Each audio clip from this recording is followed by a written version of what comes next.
porventura alguém caia no uso da internet, tem algum problema, depois pode resgatar a gravação, né, do nosso encontro.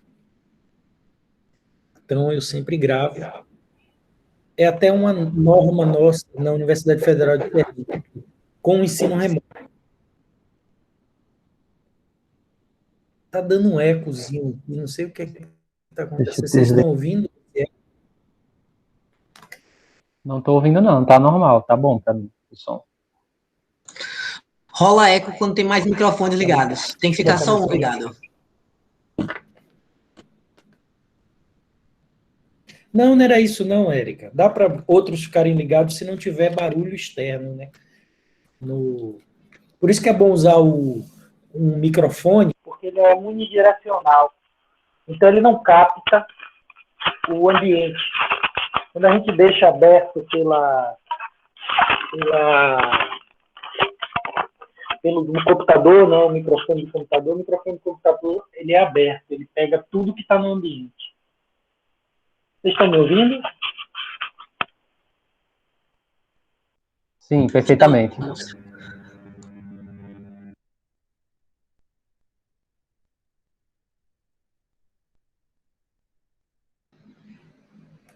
Pronto. Vamos esperar. Vocês viram os materiais que estão disponíveis lá no nosso AVA? Um cafezinho para aguentar mais uma jornada.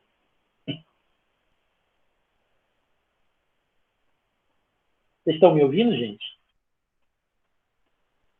Sim, professor, tudo ok. O som tá bom. Ah, ótimo. Hoje ainda não consegui acessar o AVA. Ok. Tem um final de semana para se divertir. Camila está dizendo.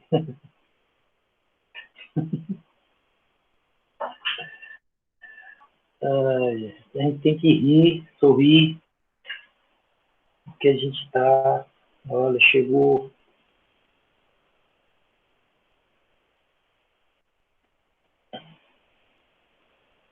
Olha aí, ó. Camila estava gravando uns podcasts para a aula, né? Para sua aula, né, Camila?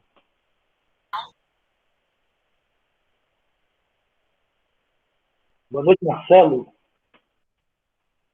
Muito interessante. E você deixa disponível para os alunos para os alunos da escola pública ou escola privada? Então, professor, eu só sou professora da escola pública, né?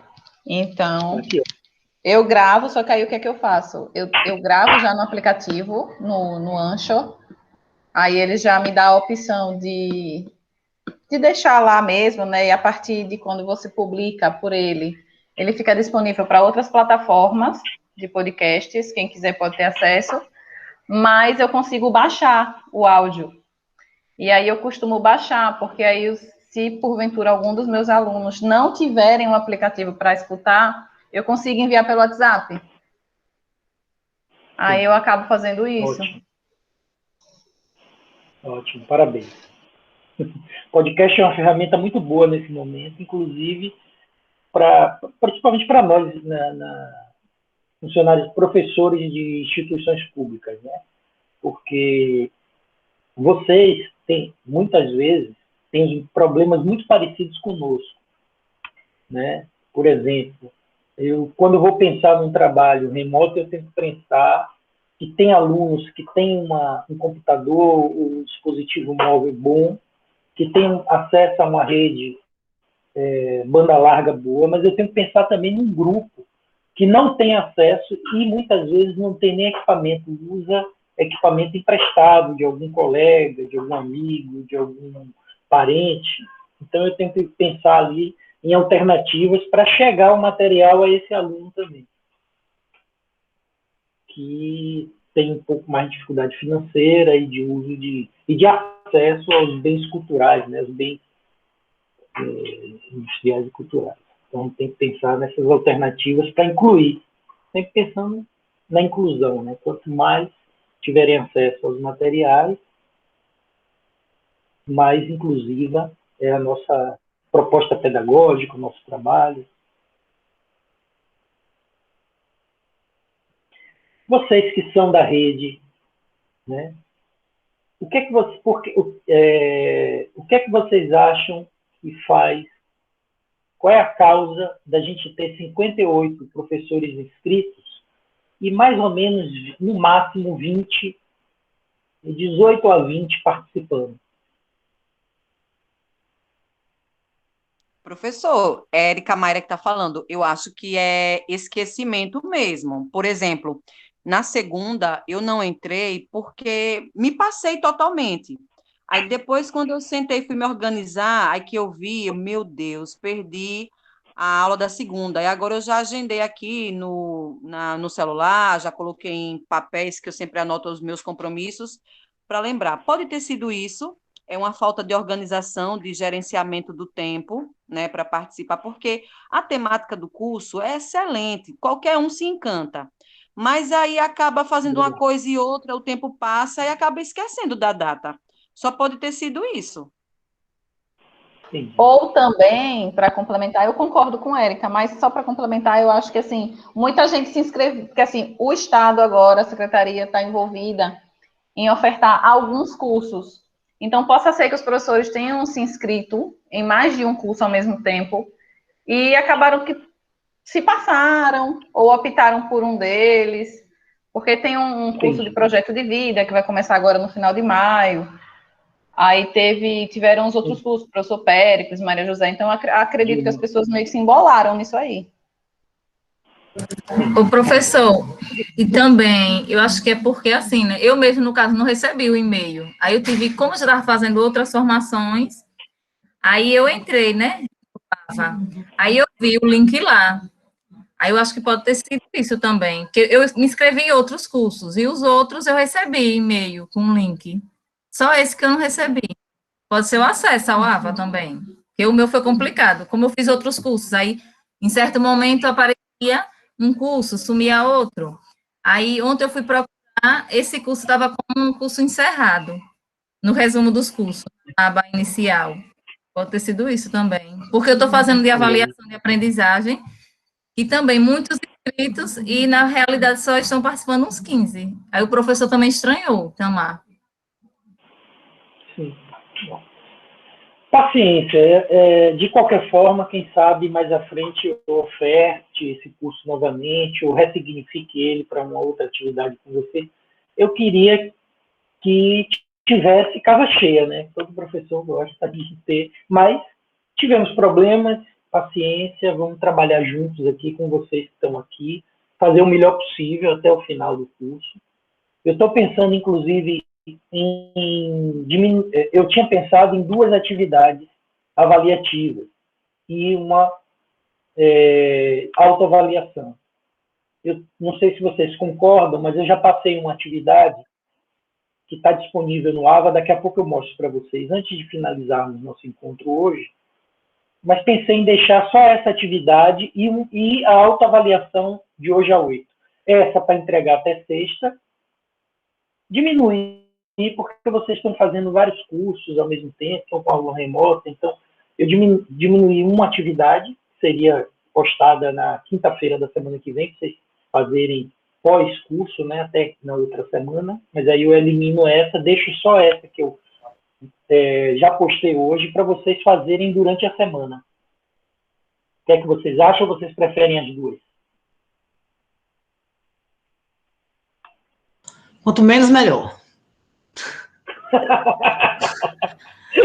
Érica é das minhas, assim, é sincera. Diz, assim, eu sou assim também, viu, Érica? Eu digo logo, pá. Marcelo, tudo certo?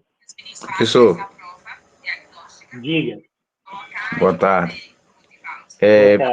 Eu acho que entrei pelo meio da conversa, mas acredito que vocês estão discutindo o pouco acesso dos cursistas, não é isso? Perfeito, perfeito. Por que tem poucos cursistas em relação ao número de matrícula inscritos? Então, professor, Participando. eu atribuo isso a alguns fatores. Um deles é a fadiga dos professores, no sentido de estar a todo momento utilizando esses dispositivos móveis, quer seja para ministrar suas aulas, acompanhar as questões administrativas da escola. E, por exemplo, eu trabalho em duas redes, a municipal e na estadual. Em cada rede, eu tenho, em média, 6 turmas, entendeu? E todas essas turmas, elas têm grupos de WhatsApp. Algumas escolas, elas utilizam o Google Sala de Aula. Então, isso a gente vai acumulando e dá um certo cansaço também de acompanhar e ter algumas de acompanhar as discussões e os cursos. E também, isso acho que talvez não aconteça só com o professor, mas com a comunidade em geral que está nessa situação de ter que fazer trabalhos de forma remota, né? Esse é o primeiro ponto. O segundo, eu acho que é mais específico com relação à educação à distância ou ensino remoto, é que é algo quase que natural, infelizmente, essa diminuição de pessoas que participam em cursos à distância. Eu digo isso que eu tiro pelo CESAD, que eu trabalhei até o início desse ano, eu trabalhei acho que durante 8 anos como tutor aí do CESAD, do curso de História, e a gente tem, sim, uma diminuição, pelo menos do acesso e das atividades no que se refere ao AVA. Os alunos só aparecem, normalmente, em alguns períodos, como entrega de atividades à distância, ou então, anteriormente à avaliação. Então, tem alguns momentos que eles aparecem. E a gente sabe que o número de desistência na educação à distância é alto. Então, tem esse fator dessa fadiga que nos pegou nesse momento. Tem um outro fator que independe desse período de pandemia, que vem acompanhando os cursos à distância, né? E o outro, que eu acho também que não podemos deixar de levar em consideração, é a falta de alinhamento das políticas públicas no que se refere à educação aqui, especificamente em Sergipe. Então, não há, até agora, não houve, ou pelo menos não foi deixado claro, um planejamento das atividades de formação dos professores da SEDUC. Então, a todo momento, nós nos pegamos com situações quase que diárias, até de improviso, né? Cursos que nós temos que fazer. Então, assim, a exemplo do que a colega falou de um dos cursos, dentre vários que a SEDUC indica que a gente faça, que é o projeto de vida, que o professor só pode lecionar essa disciplina que foi criada em algumas escolas, se fizer esse curso. Então, assim, vários cursos que são ofertados pela SEDUC, mas não há um planejamento, não há um alinhamento dos cursos. Então, quando há um alinhamento desses cursos, quando já há um projeto de formação de professor mais solidificado, aí eu acho que dá para o professor resgatar a confiança que tinha na preparação, a confiança que ele deve ter da secretaria ajudar na formação continuada do professor, que ele perdeu ao longo do tempo, é difícil resgatar, e também ele se organizar com seus horários, né? Lembrar dos cursos. Então, é uma série de fatores. E acaba ocorrendo o que a colega colocou. Se o curso não for, infelizmente, atrás do cursista, de mandar e-mail, infelizmente, mandar 1, 2 ou 3, a gente acaba se passando, lamentavelmente. Às vezes não é nem por questão da falta de querer do cursista, mas uma série de situações que o leva a não participar. Bom, obrigado, viu, Marcelo, e por todos que ajudaram aqui, Camila, Érica. Olha, deixa eu dizer para vocês, eu mandei mensagem antes. Agora, eu acho que nosso AVA também estava com problema, porque ou no cadastro teve algum erro de e-mail, alguma coisa, porque eu mandei lembrando que ia começar, depois mandei dizendo, passando aqui, hoje teremos nosso primeiro encontro presencial. Eu mandei 3 e-mails antes, pelo próprio AVA, que é o único acesso que eu tenho aos cursistas, né, desse curso. Eu não tenho outro lugar. Então, lá eu tenho um e-mail e mandei, está até registrado, o Anderson, que está aqui com a gente checou juntos, né, no AVA, para ver se tinha realmente enviado. Agora, infelizmente, mas vamos para frente, certo? Quem retomar essa segunda semana, a gente vê o que faz, e a atividade depois eu falo. Agora, eu preparei uns slides para tratar com vocês dos textos, o texto 1, 2, 3 e 4, né? O texto que está no nosso ambiente, né, que eu pedi para vocês lerem. Eu não vou tratar deles um a um, mas tem a escola no contexto da digitalização da informação, depois comunicação de massa e digitalização das sociedades, mudanças no processo de comunicação, direito ao acesso à informação, às culturas e aos meios de comunicação, e agora, o quarto, práticas e espaços de comunicação na escola. Eu deixei esses 4 para a gente trabalhar hoje, dar continuidade ao que foi trabalhado quarta, segunda e quarta, e tem um novo material que é as culturas digitais e educação contemporânea, relações e mudanças na escola, no aprendizado, nos professores e nos estudantes. Esse é para segunda-feira, certo? Então, eu preparei aqui uns slides que eu queria dividir com vocês, com os vídeos que eu queria também trazer para provocar uma discussão, provocar nossa compreensão sobre as temáticas, né? Então, eu vou apresentar aqui, me avisem se vocês estão conseguindo visualizar.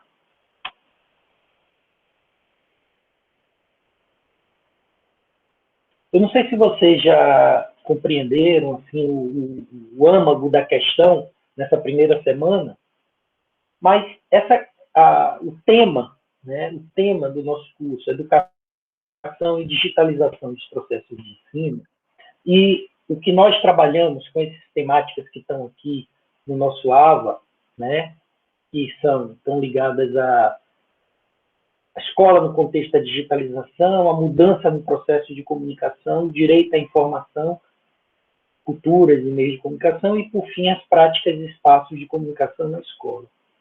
Tem algumas questões, algumas características que elas são fundamentais, ou vamos dizer assim, elas são basilares do nosso curso, que a gente está aqui trabalhando. Uma delas é que as sociedades estão se digitalizando, independente da gente achar isso positivo, bacana, interessante, melhor para a humanidade. O capitalismo, junto com o que é de contemporâneo do mercado de trabalho, das relações humanas, das relações sociais, fora da escola, e também dentro, mas principalmente fora, elas estão se modificando a partir de uma intensidade de processos de digitalização de tudo. Hoje mesmo eu fiz meu cadastro na Secretaria de Saúde do município de São Cristóvão pela internet, preenchi um formulário para tomar a vacina. Ao mesmo tempo, eu não precisei imposto nenhum, eu baixei um aplicativo do Ministério da Saúde e fiz o meu cartão do SUS. Eu já tinha o cartão do SUS, mas eu resgatei ele, ativei e tenho um aplicativo no meu smartphone. Ou seja, as sociedades estão se digitalizando. Os processos de trabalho cada vez mais vão se digitalizar. E a educação é parte da sociedade. Por mais que a educação e o ensino em especial, a escola, que é o espaço privilegiado para o ensino no nosso país e no mundo, mas na nossa, inclusive, legislação, a escola tem resistido, é um espaço mais de resistência e de manutenção do que de mudança. O que nós estamos aprendendo e a forma que nós estamos aprendendo fora da escola, as características dos meios de comunicação que mudaram profundamente, não se chega a abalar as estruturas organizativas da prática pedagógica e da própria escola, de um modo geral. Tem iniciativas interessantes? Tem. E agora, inclusive, na pandemia, como Camila falou, está fazendo podcast. Acabou que os professores começaram a criar outras habilidades para poder dar conta da continuidade do seu trabalho. E, além de dar conta da continuidade do seu trabalho, dar conta de uma qualidade mínima, apesar de não ter, eu estou fazendo uma pesquisa que foi aprovada na FAPTEC com mais 2 colegas, que a gente está investigando todo o ano passado e esse ano. Estamos fazendo entrevistas com diretores, com gestores, e vamos ter entrevistas com professores e questionários em todas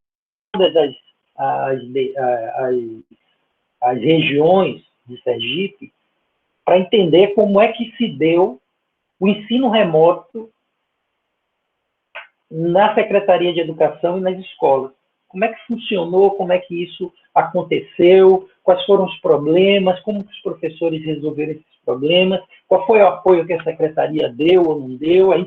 É uma pesquisa independente, a gente não está defendendo nenhum interesse externo à pesquisa. Então, a gente vai pesquisar e vai tentar entender isso. Como é que foi o ensino remoto no estado de Sergipe? Esse é o objetivo da pesquisa, porque eu me interesso por isso. Então, inevitavelmente, a gente sabe que uma série de ações foram feitas, muitas foram negligenciadas, mas um fato é, passamos a usar nas escolas as tecnologias digitais de forma mais intensa, porque a gente precisou dar continuidade ao nosso trabalho. Então, o que estava em curso, hoje, a gente pode dizer que tem sido muito mais amplo. Bom, dito isso, eu vou voltar aqui para a apresentação. Eu tenho aqui, esse é o tema do próximo tópico que eu disponibilizei hoje à tarde. O próximo tópico está aqui, ó, no AVA, e é justamente o tópico 6, as culturas digitais e educação contemporânea. Pensar sobre as culturas digitais e as culturas temporâneas. Diga, pode falar, permite. É que eu me interessei por esse tema de sua pesquisa. O ano passado, eu fiz uma especialização em gestão escolar pela Exalc USP, e foi um pouco baseado nessa temática que o senhor mencionou. E aí, se o senhor pudesse me passar o seu e-mail de contato, para que eu pudesse também até tirar algumas dúvidas e, de repente, mostrar esse meu trabalho, para ver se, de repente, pode servir de alguma coisa. Eu tenho um questionário também, onde 75 professores, eles responderam justamente a questão de como eles se reinventaram, né, se ressignificaram nesse momento da pandemia. Aí eu vou pegar o seu e-mail, depois eu entro em contato com o senhor.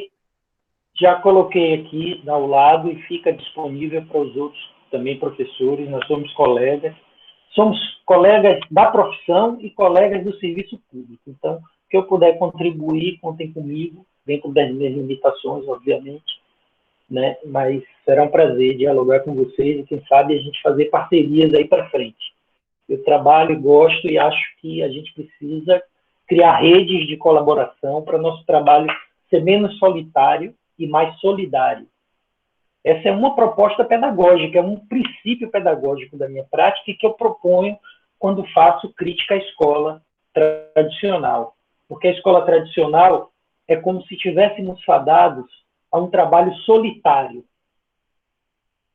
E a educação, a compreensão de educação que eu tenho, que eu desenvolvo, é que é uma atividade social eminentemente coletiva. Para existir educação e ensino, precisa ter pelo menos 2. No mínimo. Então, e nosso trabalho é muito solitário e deveria ser solidário, né? Nas escolas, em todos os espaços que a gente esteja. Tanto que tudo que eu faço, eu deixo público. Tudo que eu escrevo, tudo que eu disponibilizo, eu deixo público.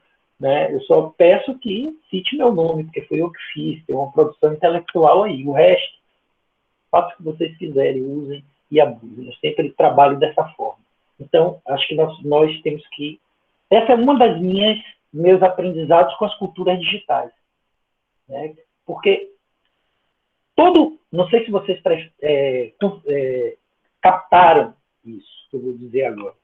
Todo o trabalho que eu discuto sobre digitalização dos processos de ensino e das sociedades e a relação com a escola estão ligados a alguns princípios político-pedagógicos. O primeiro é entender a escola como uma comunidade, como um espaço social, um espaço coletivo. Segundo e principal, que vem a partir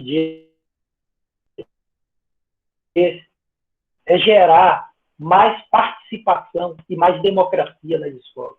Que as escolas, as tecnologias digitais e as culturas digitais podem nos ajudar a estabelecer relações mais mais de interação, de democracia e de participação. Não só elas, não são as culturas digitais ou a digitalização que contribui para isso. São nossos projetos políticos pedagógicos. Então, a discussão que eu faço entre educação e cultura digitais, em meios de comunicação e educação, é a promoção de mais participação e de democracia nas escolas. Tem essa característica. Pensar em algum meio de comunicação, ou principalmente esses digitais, mas não só eles, como está lá, espaços e práticas comunicacionais na escola. Pensar nessas práticas é pensar em protagonismo juvenil, em protagonismo docente, é pensar em organizações organizações escolares participativas e abertas à participação, abertas às diferenças, aberta a multipossibilidades de conexões entre pessoas, saberes, conhecimentos, etc. É pensar a escola e as tecnologias digitais, as culturas digitais podem nos ajudar nesse processo. Elas não resolvem nada. Elas não são neutras, mas não resolvem, porque elas dependem da qualidade dos seus usuários, depende dos projetos que nós construímos. Então, a primeira semana é para a gente pensar os fundamentos. Quais são os fundamentos, por exemplo, das tecnologias digitais e da digitalização dos processos de ensino? É simultaneidade, cooperação, assincronia, interatividade, virtualização, informação distribuída e multimodalidade. Esses 1, 2, 3, 4, 5, 6, 7 tópicos estão intrínsecos tecnicamente, às culturas digitais, às tecnologias digitais. Ou seja, o uso das tecnologias digitais, tecnicamente, potencialmente, não quer dizer que a gente faça isso, porque depende da qualidade dos usuários, mas está no processo, está na técnica, na relação tecno-social, está a simultaneidade, ou seja, muitas coisas acontecendo ao mesmo tempo, simultânea, a possibilidade de acesso simultâneo em espaços diferentes. Há muita cooperação porque a produção de saberes e a socialização de conhecimentos nas redes digitais, elas são feitas do ponto de vista da cooperação, porque cada usuário contribui com um tipo de conhecimento, um tipo de expertise, um tipo de informação que gera essa quantidade extremamente grande e intensa de produção. O que faz isso é a cooperação, não é só uma empresa, não é só uma pessoa, são muitas, são milhares, são todos os usuários em potencial colaborando, ou seja, cooperando para a produção. A assincronia, que é o material que eu deixo disponível e cada um vai desenvolver esse trabalho, vai ler, vai ter acesso, vai ver vídeo de forma assíncrona, em locais diferentes, em tempos diferentes, espaços e tempos diferentes. Aqui nós estamos síncronos, em espaço, espaços diferentes e tempos iguais. Estamos síncronos. A interatividade, que é essa relação, né, essa possibilidade de criar relações entre pessoas e conhecimentos. A atividade junta, né? A virtualização, que é esse processo de transformar de produzir uma informação, armazenar e socializar através de pulsos eletrônicos, que é justamente a mudança do analógico para o digital. Quando você tem um analógico, tudo que está registrado, informação está registrado num suporte físico, o analógico. Quem tem mais tempo de vida já lembra da máquina fotográfica, que tinha um filme. Esse filme tinha um registro físico da cena. Isso é o analógico.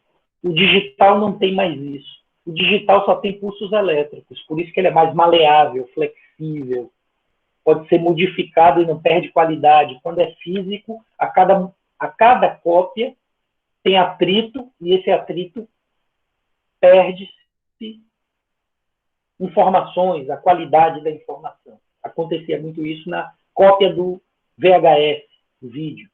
Cada cópia que a gente fazia na fita cassete tinha uma qualidade um pouquinho menos do que a anterior, por conta justamente desse atrito e dessa representação física.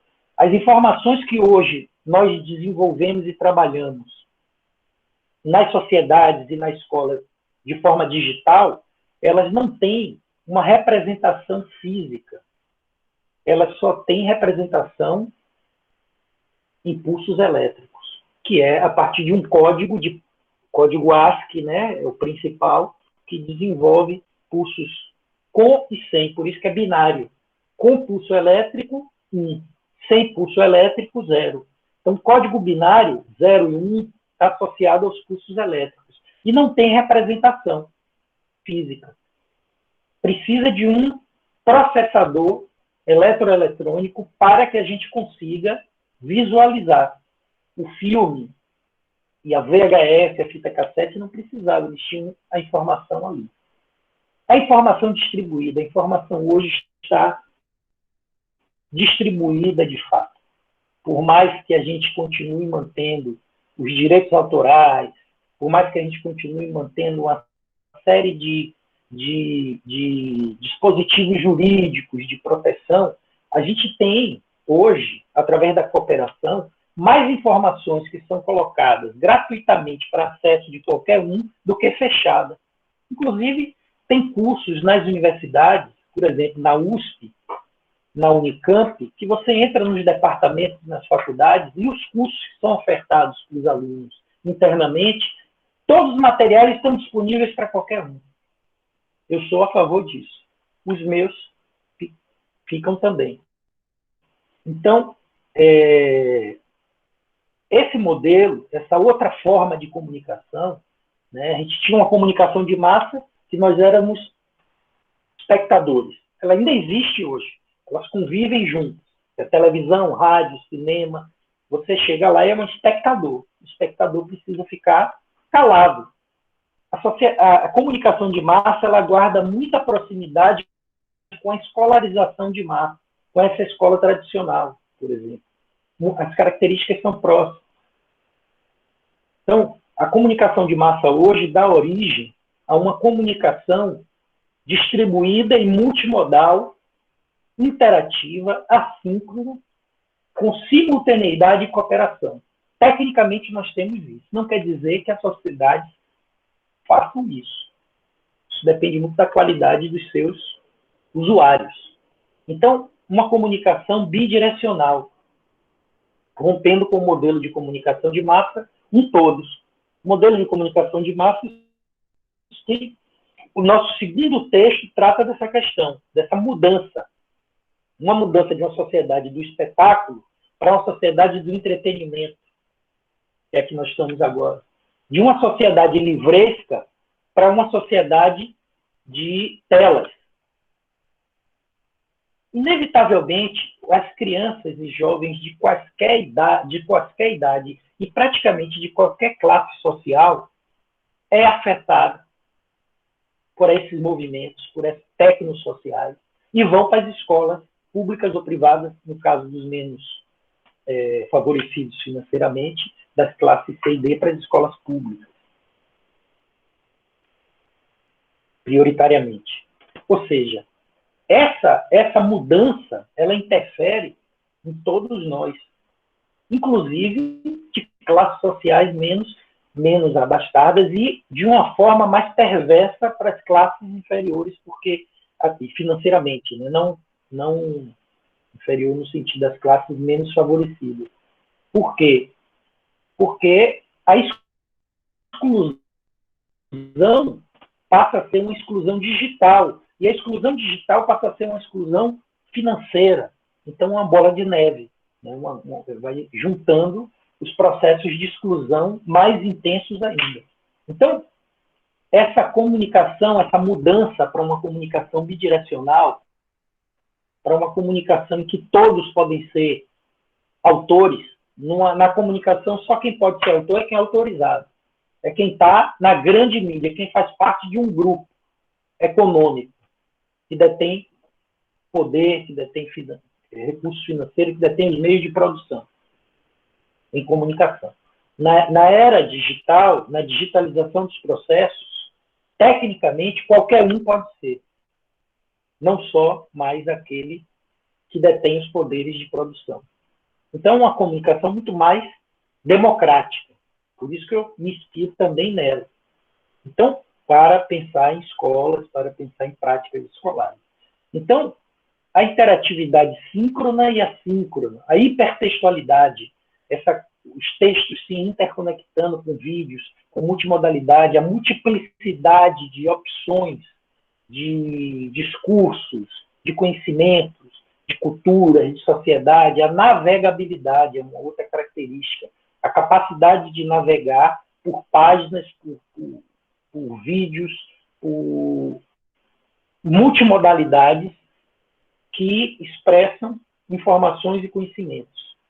E isso traz a conectividade e a flexibilidade como um elemento importante dessa digitalização. A digitalização tem dois lados, gente, que eu vou falar daqui a pouco. Tem duas moedas, no mínimo, que estão sempre juntas. E aí é que está, nós educadores precisamos entender isso para a gente conseguir romper uma parte muito forte do controle. Então, a digitalização dos processos de ensino intensificam a produção, a liberdade. Olha que é interessante, pelo menos eu acho. Ela intensifica a conectividade, a possibilidade de produções em múltiplas linguagens e todos nós nos tornarmos produtores dos nossos próprios discursos, das nossas próprias ideias, socializar, armazenar e socializar em redes. Então, possibilita isso. Então, possibilita uma criação, uma intensificação da criação. Mas ela possibilita também sistemas muito mais intensos de controle. Então, tem esses dois lados importantíssimos. Os sistemas de controle, que são extremamente caros no momento de digitalização da sociedade, né? A gente hoje tem muito menos liberdade do que quem viveu na década de 80, porque o smartphone tem um GPS, qualquer um pode nos achar, você compra algo digital e a empresa sabe em que estado, em que município, em que lugar, em qual hora, quais são os seus gostos, o que você faz, o que você não faz, o que é que você tem potencial para comprar. As famílias também controlam muito mais a partir de dispositivos móveis, ou seja, câmeras de monitoramento em quase todos os lugares. Então, a gente tem muito menos liberdade. Temos os sistemas de controle do capital são mais intensos ainda com as digitalizações. Marcelo, só um minutinho para eu terminar uns 2 slides, eu já libero para você falar, tá bom? Só um segundinho, aguarde aí. Vou terminar mais o próximo. Então, conectividade e flexibilidade, coautoria e colaboração entre os envolvidos. Essas características tecnosociais das digitalizações da sociedade, das culturas digitais, elas podem nos inspirar práticas pedagógicas que tenham essas características. Afinal de contas, esse que é um ponto, nossos jovens podem não estar aprendendo o que a gente quer que eles aprendam, porque dificilmente eles vão fazer isso, principalmente fora da escola, a não ser que a gente consiga intensificar isso na escola e os ajudem a aprender com essas características outras coisas também que a gente considera interessante. Para isso a gente tem que mudar nosso projeto pedagógico. Por quê? Independente do que eles estão aprendendo e do julgamento de valor a respeito do que eles estão aprendendo, eles estão aprendendo com essas características: multiplicidade, navegabilidade, hipertextualidade, interatividade síncrona e assíncrona, comunicação bidirecional, coautoria, colaboração entre os envolvidos. São características que não estão numa escola tradicional, mas que estão hoje em todas as redes, em todos os dispositivos móveis acessíveis para jovens e crianças que estão em idade de escolaridade. Então, por isso que a ideia de André Lemos, Santa Hélia, Arlindo Machado e tantos outros que estão nessa, Pierre Levy também, é que a cibercultura ou as culturas digitais venham romper com a lógica industrial da comunicação, pois significa atualidade sociotécnica, informacional e comunicacional, definida pela qualificação digital, isto é, pela digitalização, que garante o caráter plástico, hipertextual, interativo, tratável em tempo real da mensagem. Então, por isso que essas questões, ó, sociabilidade, espacialidade, temporalidade, sinergia entre o presencial e o à distância, ou seja, redes informáticas e presenciais, são importantes para a gente entender o fenômeno que está acontecendo com essas novas gerações de uma forma muito intensa. E essas novas gerações que vivem isso nas formas de aprender fora da escola, entram na escola e não estão, de um modo geral, preparadas, estruturadas as escolas para essa outra realidade, vamos dizer assim, do próprio capitalismo e da própria sociedade contemporânea. Vamos lá ouvir Marcelo, que ele quer falar, não quero mais deixar ele sem falar. Senão minha... Diga aí, meu querido. Professor, se o senhor quiser prosseguir, tudo bem, né? Eu posso deixar a questão, é porque tem a ver com as promessas que o senhor colocou. Não, olha aí. Fale aí, meu querido. Teve uma frase dita, acredito que foi em 2015, consultando aqui, por Humberto Eco, em que ele dizia mais ou menos que a internet proporcionou a liberdade, ou deu voz aos imbecis. Não sei se o senhor lembra dessa frase, dessa colocação. E, por gostar muito de Humberto Eco, principalmente o livro em que ele escreveu, que era livro de cabeceira, né, quando se faz uma tese, gosto muito até hoje daquele livro, eu imediatamente eu concordei com ele. Né? Ele falou isso em uma ocasião e falou no programa televisivo, no programa de massa. Para alguns foi assustador, né? Ele dizer que a internet deu voz aos imbecis.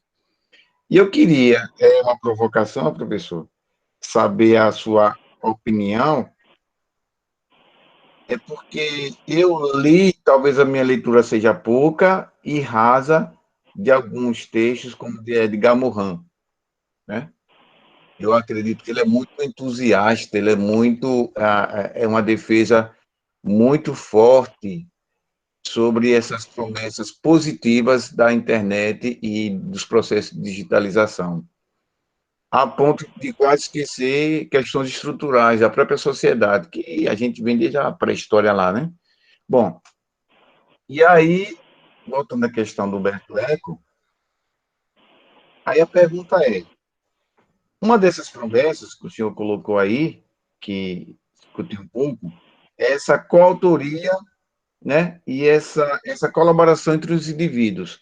Então, quando a gente pensa em coautoria, a gente pensa também em responsabilidade sobre aquilo que é produzido ou dito, né?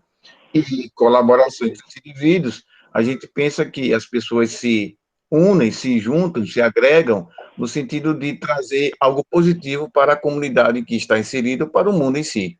Então, a coautoria e a colaboração entre os indivíduos, eu acredito que seja uma promessa um pouco distante de nós conseguirmos chegar a concretizá-la de forma mais efetiva, e eu não vejo apenas esse processo de digitalização e a figura e a existência da internet como esse propulsor dessa colaboração.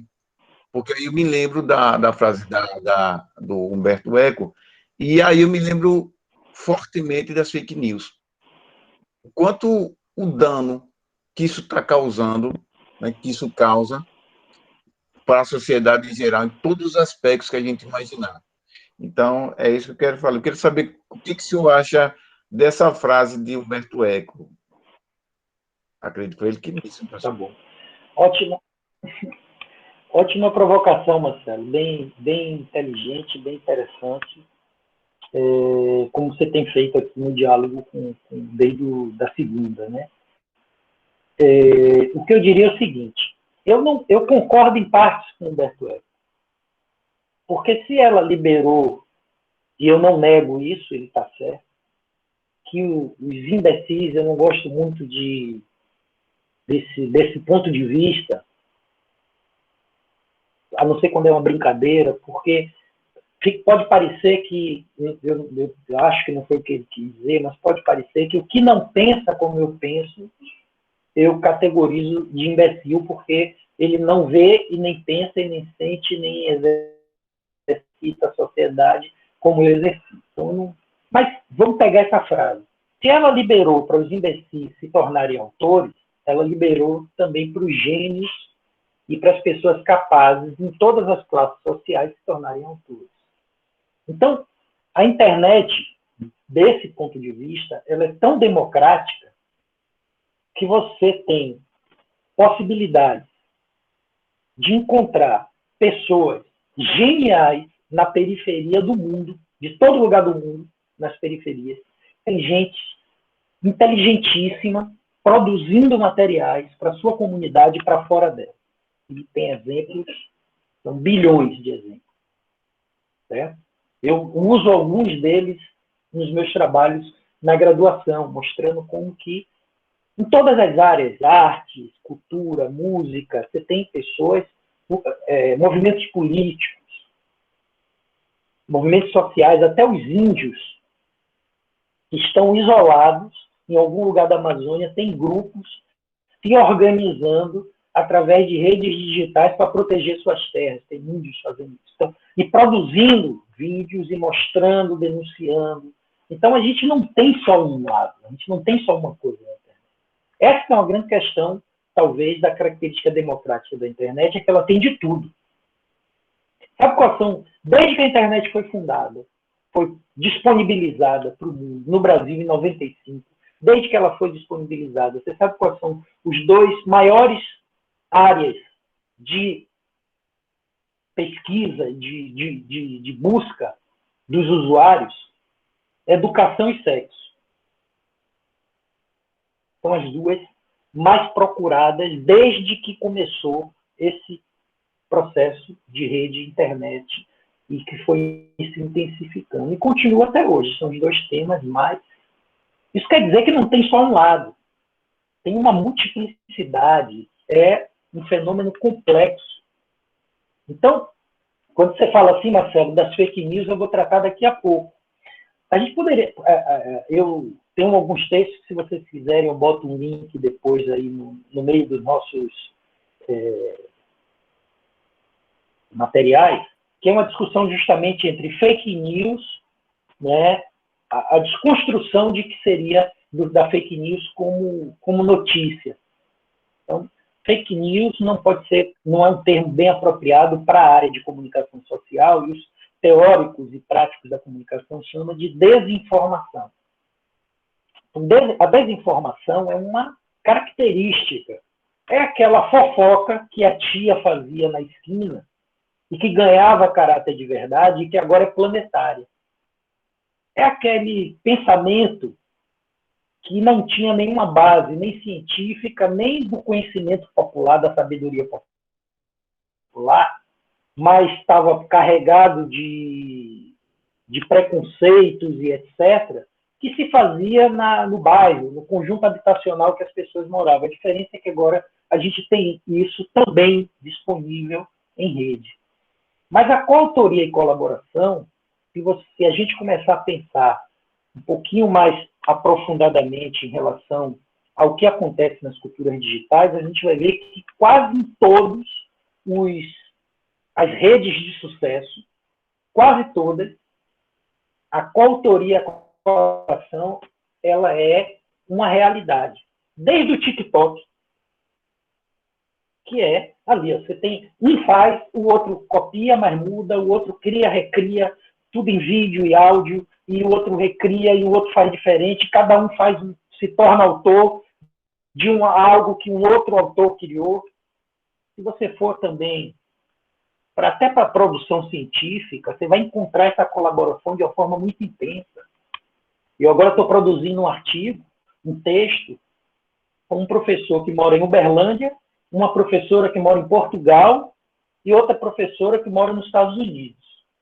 Um é africano, o outro eu sou baiano, mas moro em Sergipe, a outra pessoa é colombiana, e a gente está produzindo os materiais juntos, em locais diferentes, e disponibilizando. A ideia é disponibilizar na internet, para as pessoas terem acesso. Isso está acontecendo. Na educação, você tem escolas e redes de escolas que querem inovar, que querem modificar suas organizações pedagógicas. E uma se relacionando com a outra, sendo autora e coautora de práticas diferentes em regiões completamente diferentes. Então, isso está acontecendo. Agora, para a gente chegar a isso, a gente não vai encontrar nos espaços populares.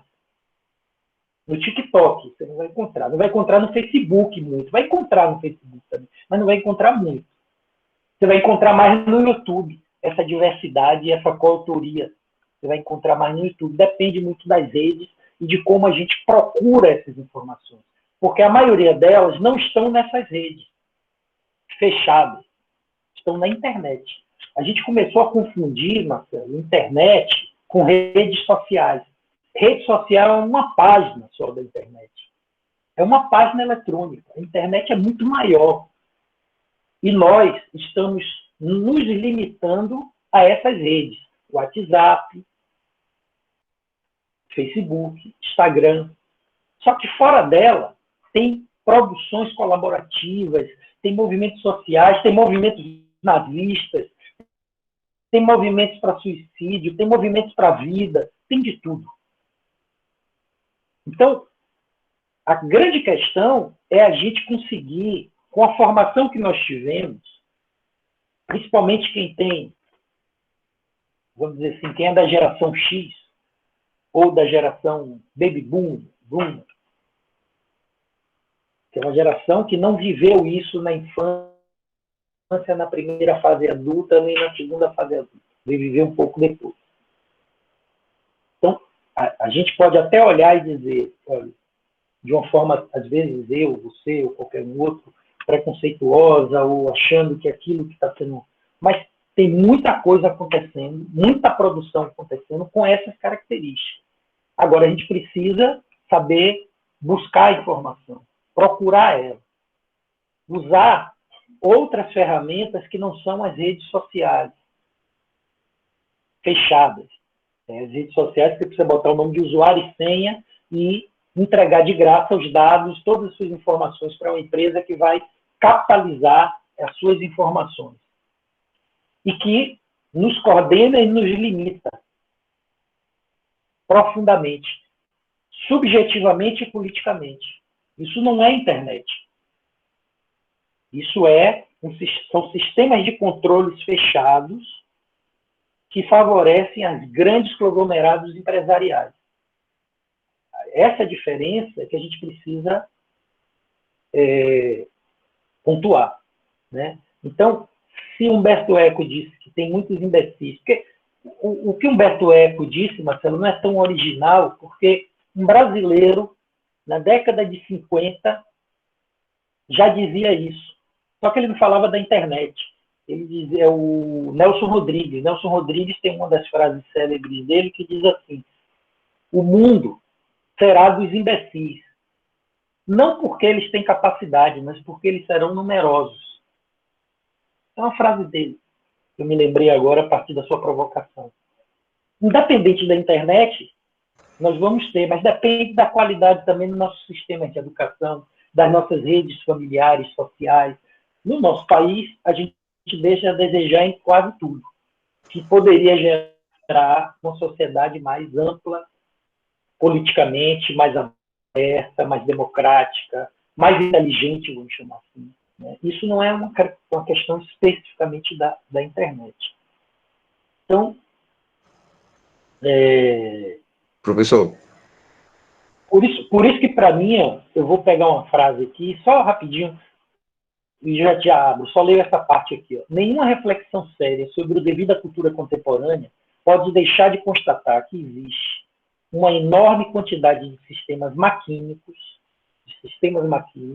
em particular a mídia eletrônica e a informática, que incidem sobre todas as formas de produção de enunciado, imagens, pensamentos e afetos. Pode falar, quem é que abriu aqui, porque eu não estava na outra tela, não conseguia ver. Diga. Só para complementar. Marcelo. Pegando a sua fala, a sua boa lembrança da década de 50, do Nelson Rodrigues, ele está chamando a atenção para esse império, abre aspas, dos imbecis, fecham aspas, que eu também não concordo, mas eu entendi como que o Humberto Eco colocou, e é o seguinte, e quando a gente traz para cá, o senhor cita, e concordo perfeitamente, claro que a internet é muito mais o que está além das redes sociais, mas o que impera é o número. Assim, então, eu estou tentando estabelecer essa ligação do que o Nelson Rodrigues fala, que diz pela numerosidade, e o que as redes sociais faz também pela quantidade do número mesmo, da expressividade. Então, se tem sites ou plataforma, e claro que tem, o senhor fez muito bem lembrar disso aí, na internet, que produz muita coisa boa, mas eu não sei o impacto disso no todo. O impacto disso no todo, né? Então, é só isso que eu fico imaginando, que mesmo que existam essas possibilidades de construção de conhecimento, de exibição, divulgação, compartilhamento, mas, no geral, infelizmente, o que a gente vê, pelo menos é possível de você constatar, é esse império das redes sociais e dos conglomerados mesmo, né? Isso causa um certo espanto, um certo medo que, abre aspas, que esses imbecis, fecham aspas, possam ser utilizados como massa apenas para obtenção de lucros de diferentes espécies político, econômico, dos conglomerados e daqueles grupos mais favoráveis na sociedade, né? É só isso. Sim, Marcelo, eu concordo também contigo que isso, agora, aí é que está, para mim, né? Não sei se vocês concordam também. A grande questão é esse lugar da educação, nesse movimento que eu estou mostrando para vocês aqui, de simultaneidade, de produção bidirecional, de espacialidade, de sociabilidade, de sinergia interpresencial, de uma grande quantidade de sistemas maquínicos que incidem sobre nossas subjetividades, a hipertextualidade, a multiplicidade, a navegabilidade. Todas essas questões que eu coloquei aqui, que são tecnosociais, e que são, tecnicamente são realidades, são vivenciadas, inclusive nas redes, esse seu receio é justamente, na minha leitura, o lugar que deve ser ocupado pela educação. sobretudo a educação formal, que é o ensino. Para a gente conseguir...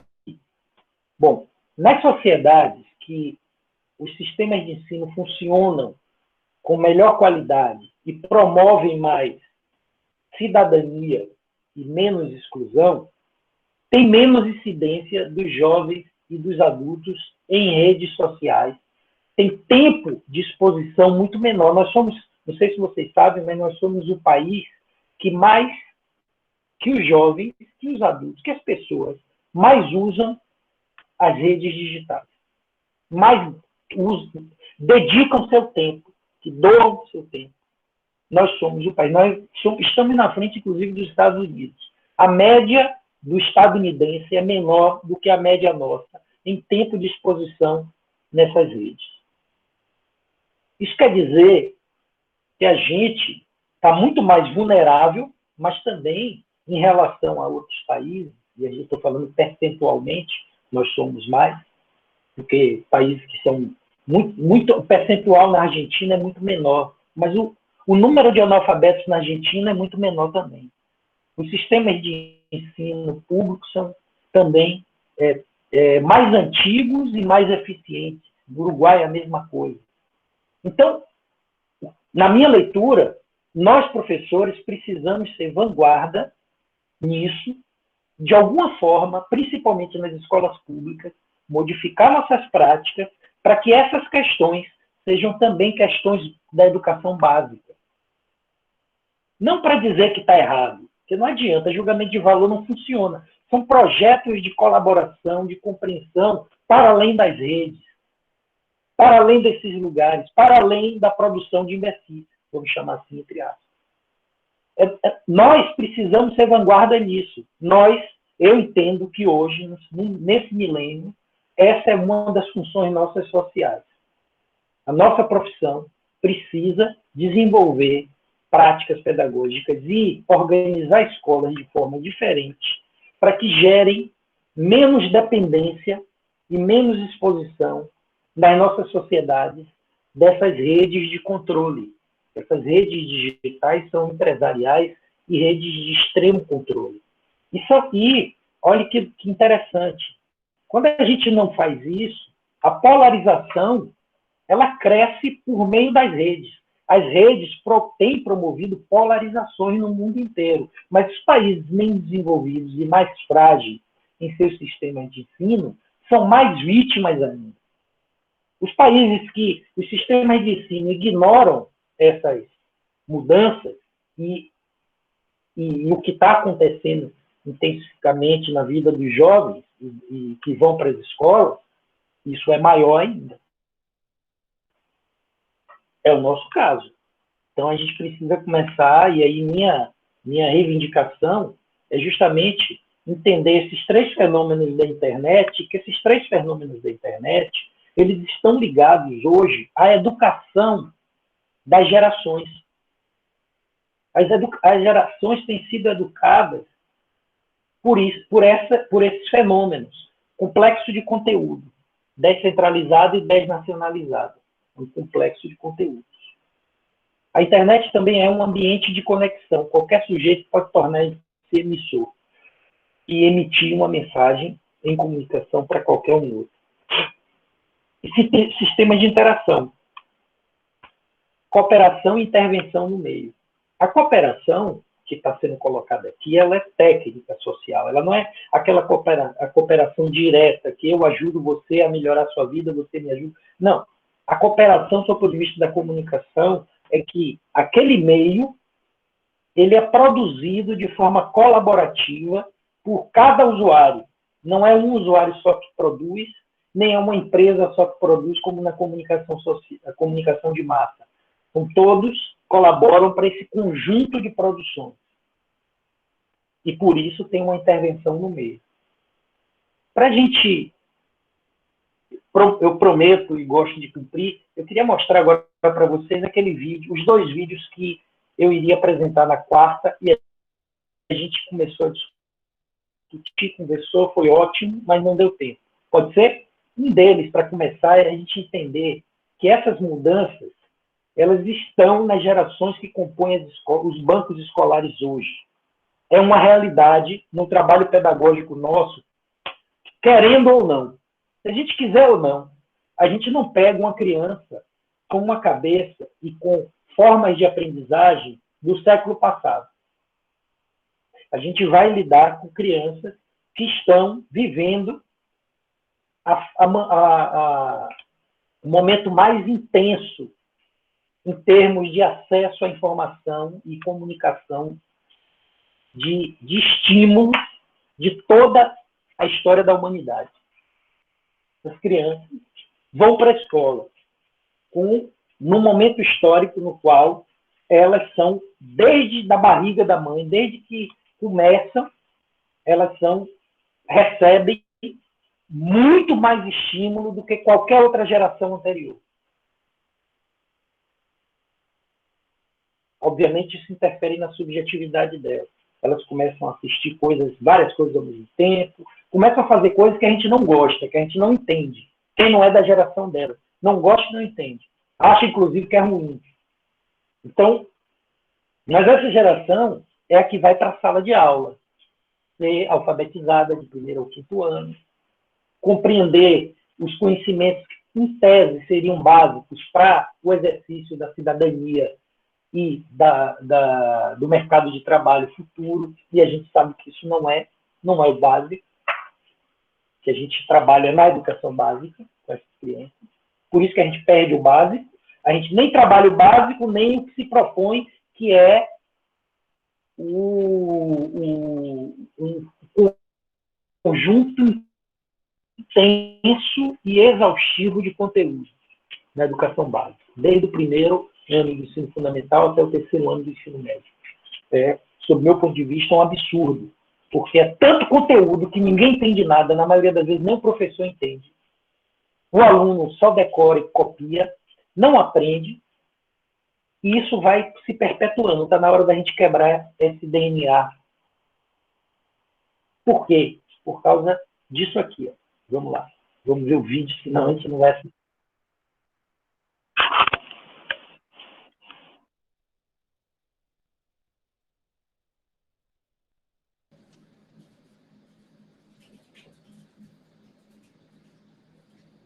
Pronto. Entre as gerações X, Y e Z, qual é a sua?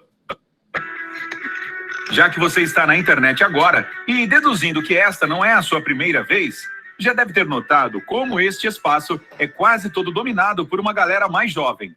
E já deve ter ouvido muita gente se referir a essas pessoas como millennials, ou é geração Z. Peraí, e quais são as diferenças entre as gerações X e Y? Como saber de qual delas a gente faz parte e o que define cada geração? Bem, de acordo com o sociólogo Karl Mannheim, tudo depende do local geracional, ou seja, todos os membros de uma geração compartilham uma experiência de vida parecida. A gente vai falar sobre a da sua geração daqui a pouco, mas antes de fazer isso, aproveite para se inscrever no nosso canal e ative o sininho de notificações para ser sempre o primeiro a ver todos os nossos vídeos. Então, onde é que a gente estava mesmo? Ah, sim, as pessoas são classificadas em gerações dependendo de quando elas nasceram.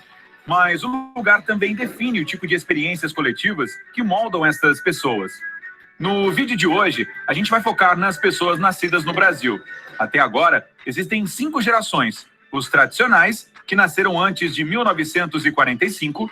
Depois, tem a dos Baby Boomers, que são os nascidos entre 1946 e 1964. Quem veio ao mundo entre 1965 e 1979 pertence à geração X, enquanto os Millennials, ou geração Y, nasceram entre 1980 e 1995. Por fim, tem a geração Z, ou os Centennials, que nasceram de 1996 até os dias de hoje. É claro que estes períodos são apenas aproximados. Você pode ter nascido alguns anos antes ou depois de uma geração e ainda pertencer a ela. O que importa são as experiências coletivas que as pessoas nascidas nestes períodos compartilham. A geração dos tradicionais, que tem agora 73 anos de idade ou mais, têm uma vasta gama de experiências coletivas. Alguns têm idade suficiente para se lembrar de uma ou das duas guerras mundiais, do governo de Getúlio Vargas e até da popularização do pão de forma. Por isso, a maioria dos tradicionais valoriza muito o trabalho, o compromisso e a estabilidade, e não gosta de desperdício. Isso não quer dizer que as outras gerações não compartilham destes mesmos valores. É que a escassez de recursos que estas pessoas vivenciaram deu origem a uma cultura de fazer o que fosse necessário para sobreviver. Eles também tendem a respeitar mais a hierarquia. Esta é a geração do respeite os mais velhos. Você deve conhecer algum parente mais velho que seja assim. Os tradicionais deram à luz os baby boomers, que foram chamados assim nos Estados Unidos por terem nascido no período pós-Segunda Guerra Mundial, quando as pessoas retomaram suas vidas e a taxa de natalidade aumentou, ganhando uma explosão de filhos. Os boomers trouxeram grandes mudanças para a sociedade, principalmente nas propagandas e no marketing, já que eles eram grande parte da população, gastaram muito e tiveram um grande impacto na economia quando entraram e saíram do mercado de trabalho. O cenário político do pós-guerra era bem conturbado, e mesmo assim essa geração saiu de casa para morar sozinha, debateu o feminismo, pregou a paz e o amor e usou a música para criticar a censura política imposta pela ditadura militar. Todas estas experiências deram origem a muitas características e valores. Esta geração começou liberal, se envolvendo em movimentos políticos e sociais, mas depois se tornou mais conservadora, à medida que foi envelhecendo. Há uma certa controvérsia sobre quando exatamente a geração dos baby boomers termina e quando a geração X começa. Muita gente nascida entre 1961 e 1964 não se identifica como boomer e não tem nenhuma conexão emocional com as experiências coletivas que definem esta geração. Isto fez com que alguns pesquisadores classificassem a geração X como a dos que nasceram entre 1961 a 1981. A geração X vivenciou todas as consequências do que os boomers fizeram. Com os dois pais ingressando no mercado de trabalho, as crianças da geração X tiveram menos supervisão adulta do que as gerações anteriores. O uso de computadores também cresceu durante estes anos, fazendo a geração X ser mais empreendedora do que a de seus pais e avós. As experiências coletivas da geração X incluem a epidemia do crack e o surgimento da AIDS, que tornou seus representantes muito mais cínicos e insatisfeitos na adolescência e no começo da fase adulta do que os boomers ou tradicionais. A música também influenciou muito esta geração, com a invenção dos clipes e da popularização de movimentos importados, como o hip hop, rap e o grunge, além dos grupos de rock nacional dos anos 80. Os millennials foram um assunto de muitos debates, e até a data do início e término da geração deles gera enormes controvérsias. Alguns especialistas indicam que eles nasceram em 1977, e muitos acreditam que ela se estendeu até os nascidos em 1999. Outras gerações reclamam que os millennials são egoístas, narcisistas, viciados nos seus celulares, preguiçosos, impacientes, impulsivos, sensíveis demais, destituídos de força de vontade, e a lista de defeitos é longa. Mesmo sendo verdade que alguns millennials compartilham mesmo estes traços, a gente pode afirmar que praticamente qualquer pessoa do mundo é assim. Não há por que dizer que uma geração é vilã só porque eles querem apenas coisas boas para si mesmo ou por tirarem proveito da incrível tecnologia que os rodeia. Na verdade, os radicais avanços tecnológicos da era digital fizeram com que os millennials valorizassem mais o trabalho em equipe do que seus antecessores, o que explica o progresso social deles e a tendência de apoiar movimentos políticos de esquerda. A geração Z inclui todo mundo que nasceu no século XXI. Eles podem ser filhos tanto de pais da geração X quanto de millennials. E esta diferença pode afetar a relação deles com a tecnologia que os cerca desde que nasceram. Os pais da geração X, que foram educados sem acesso à internet, costumam ser mais restritivos com os aparelhos dos filhos. Os pais millennials, por outro lado, cresceram enquanto a tecnologia que a gente tem agora ainda estava se desenvolvendo e ganhando popularidade. Então, eles tendem a ser mais tolerantes quando se trata de deixar os filhos usarem seus gadgets. Esta sabedoria digital está relacionada ao espírito empreendedor da geração X, que a gente mencionou antes.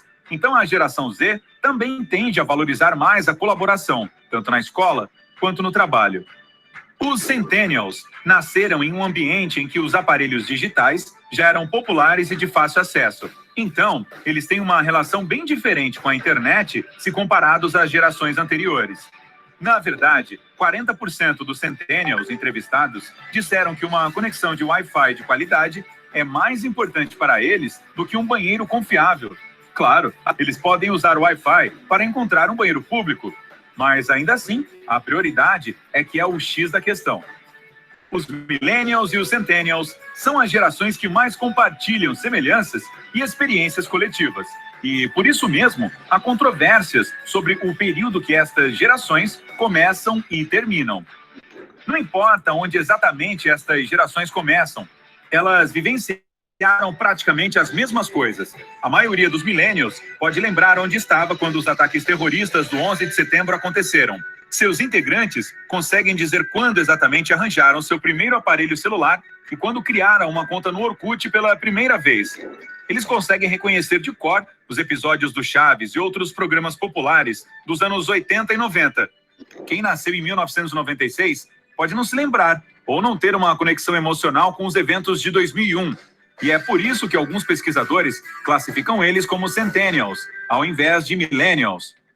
A imersão tecnológica que marca a virada do século e que define as gerações mais jovens influenciaram muito o modo como elas se comunicam. Tudo no mundo online acontece instantaneamente, então os Millennials e os Centennials costumam esperar que as coisas aconteçam mais rápido, principalmente respostas a mensagens e e-mails.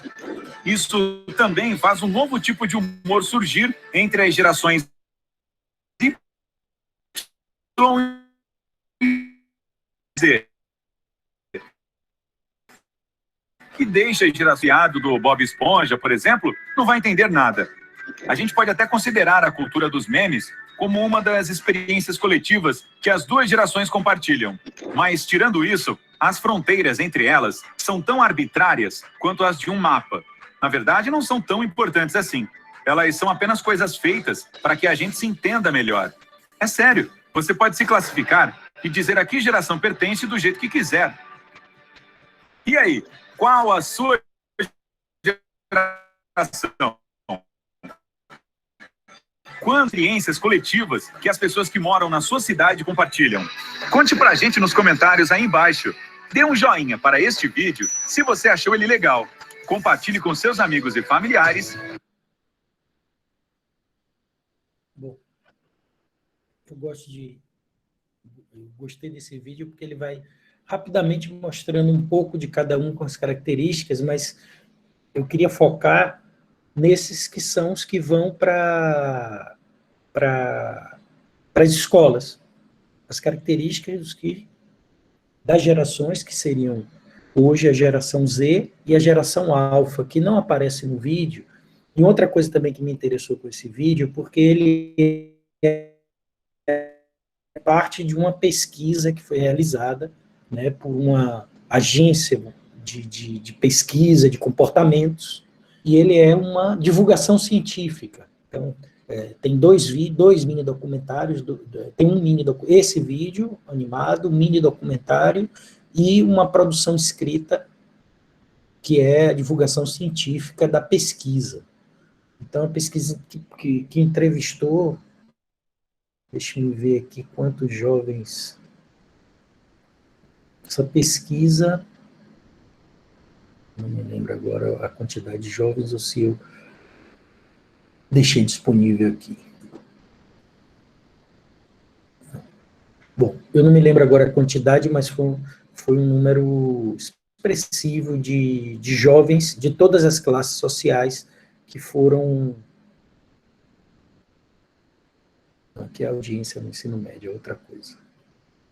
Bom, então, a reflexão que eu trago a partir desse vídeo é que a gente tem gerações, e a geração alfa é a que está com 10 anos agora, ou seja, que está no ensino fundamental 1, né, entre o primeiro e o quinto ano, tem a partir de 10 anos. Essa tem sido estudada também por psicólogos, sociólogos, e o que tem sido mostrado temporariamente é uma intensificação ainda maior daquelas características da geração Z, que é considerado os nativos digitais, para alguns teóricos também. Para mim, o interessante é entender que a geração Z e a geração alfa, a milênio hoje está na universidade. Eu vivo em constante com essa geração, com muita constância, e aqueles defeitos que foram colocados ali, a gente encontra claramente. É aquela geração que foi chamada pelos filhos, pelos pais da geração X, de príncipes e princesas, que cresceram, foi a primeira geração de realezas sem monarquia, né, que eu costumo dizer. Isso teve um impacto na subjetividade deles, são extremamente hedonistas, não saem de casa, não passam a morar sozinho,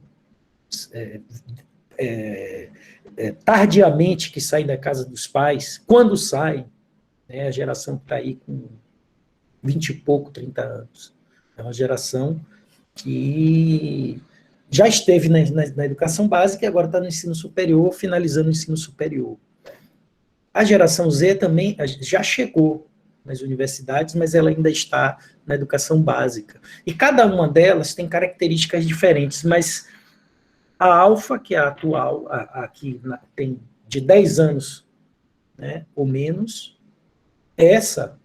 ela tem intensificado ainda mais o que os nativos digitais. Então, essa ideia, né, uma das características, né, da dificuldade de atenção, né? Se a gente pensar, só para dar um exemplo de como nossos projetos pedagógicos precisam serem readaptados a um outro formato de sociedade que está em curso e que tem jovens que compõem esses espaços que têm vivido experiências completamente diferentes fora da escola, em todas as classes sociais.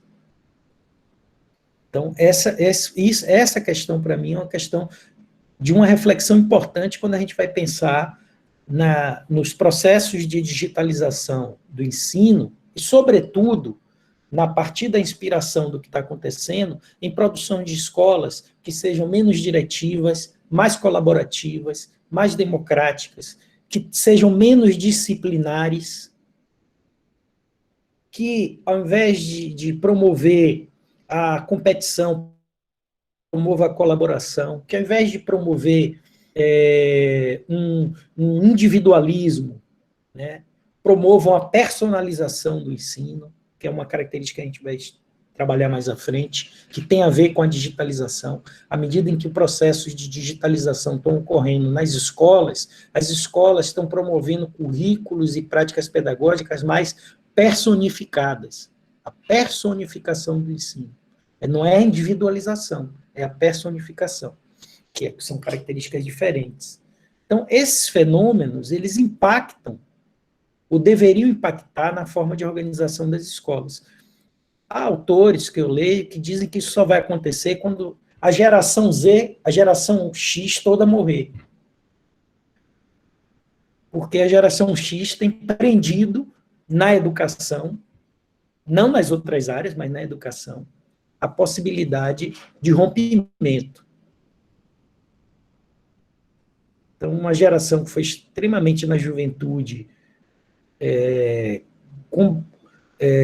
de combater, né, e de promover democracia, de promover diversidade e tal, chegou na fase madura, conservadora, e quer manter as escolas como elas são.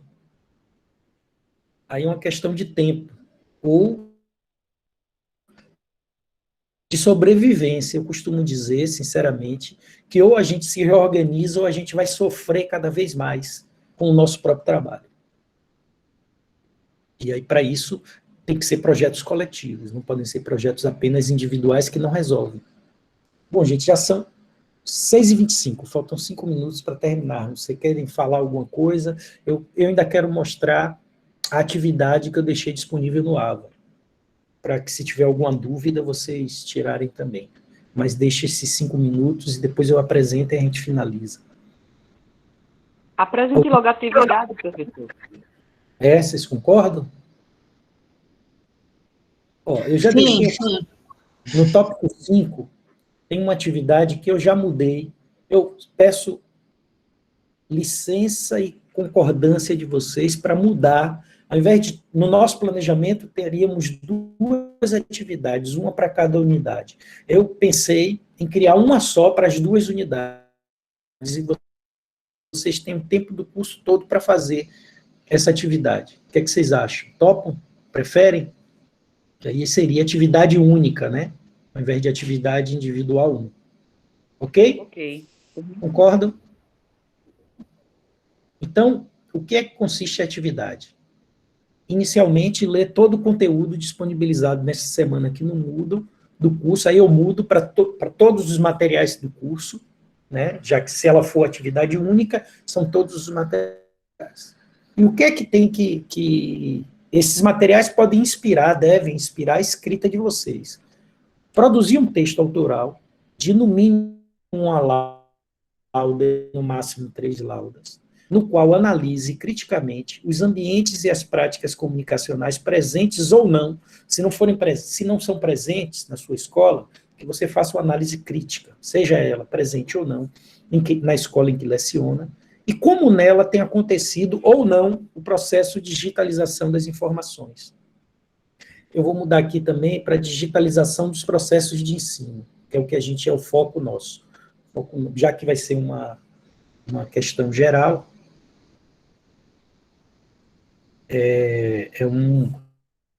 então seria a digitalização dos processos de ensino. Se eles não estão ocorrendo, uma análise a partir do que a gente está estudando aqui, crítica que apresente que não está acontecendo e as questões que envolvem, né, não está acontecendo. Então,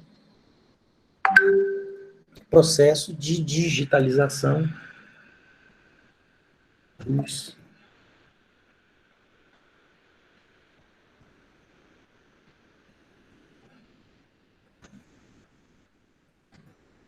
das práticas de ensino. Relacione suas análises ao direito ao acesso à informação, às culturas e aos meios de comunicação e ao desenvolvimento do processo de ensino. Então, poste nessa unidade, a data final, eu coloquei para o dia 21, que é a sexta-feira, quando a gente encerra nosso curso. Eu posso até deixar para, se vocês depois me pedirem, eu deixo ela, ou se vocês acharem que é necessário, eu deixo até segunda ou terça da outra semana, para serem... Então, isso, professor, prorrogue um pouquinho, ótimo. Por favor. Posso prorrogar logo, né? Para segunda ou terça da próxima semana. Tudo bem. Então, eu deixo para... dia 21 é sexta, 22 é sábado, 23 domingo, 24 segunda, 25. Pode ser? Pode demais. A ideia, gente, da atividade é vocês tentarem colocar na reflexão de vocês o que vocês estão aprendendo aqui, ou o que não aprenderam também.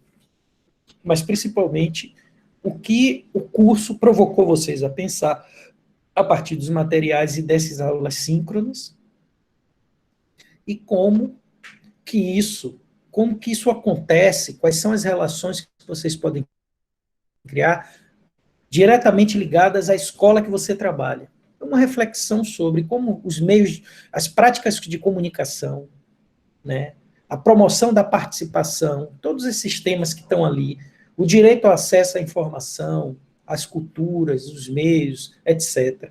Como que a digitalização desses processos de ensino ocorre ou não? Se não ocorrer e não tiver nada disso, é uma análise crítica da ausência disso, sem problema nenhum.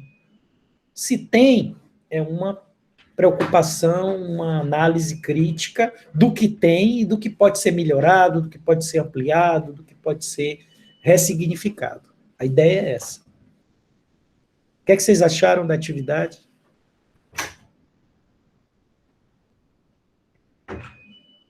tranquila. Até então é para discorrer, né, essa lauda, como o senhor colocou, e aí nós vamos colocar cada um dentro da sua percepção de mundo, né, de experiências e dentro do que a temática do curso propõe, vai ali escrever, como o senhor colocou, o que aprendeu até o que não aprendeu.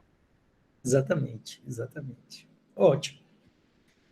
Gente, ó, 18h31. Podemos encerrar e irmos para o nosso final de semana. Eu deixei aqui... Você estou dentro de casa. Eu também. Mas a gente vai para o final de semana dentro de casa.